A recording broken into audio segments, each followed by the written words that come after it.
দর্শক, ঢাকা দক্ষিণ সিটি ও ময়মনসিংহ সিটি কর্পোরেশনের সুবিধাবঞ্চিত পরিচ্ছন্নতা কর্মীদের মাঝে প্রধানমন্ত্রীর ঈদ উপহার বিতরণ করছেন সংস্থা দুটির প্রশাসক মোহাম্মদ আব্দুস সালাম ও মোহাম্মদ রকুনুজ্জামান সরকার।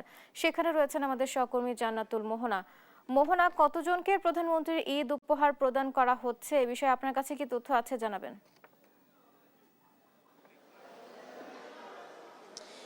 এই মুহূর্তে আমরা আছি ঢাকা দক্ষিণ সেক্রেটারি নগর ভবনে এবং আপনি জানেন আজ সারা বাংলাদেশে যতগুলো সিটি কর্পোরেশন রয়েছে সেগুলোর পরিচ্ছন্ন কর্মীদের প্রধানমন্ত্রীর পক্ষ থেকে ঈদ উপহার পাঠানো হয়েছে এবং আপনাদেরকে সেই চিত্রটি আমরা দেখাতে চাই।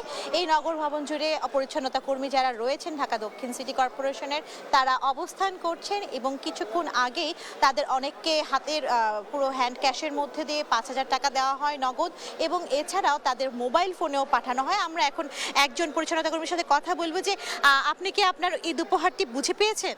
হ্যাঁ, আমি পেয়েছি। আমার ব্যাংকের মাধ্যমে টাকাটা অলরেডি ঢুকে গেছে, বাট মনে করেন যে ব্যাংক এখন বন্ধ, তো তাই তুলতে পারতেছি না। তো তুলে ফেলবো, সমস্যা নাই। যে আমার অ্যাকাউন্টে যখন টাকা ঢুকছে তো আমি যখন খুশি তখন তুলতে পারবো। আপনার কেমন লাগছে প্রধানমন্ত্রীর পক্ষ থেকে ঈদ উপহারটি পেয়ে?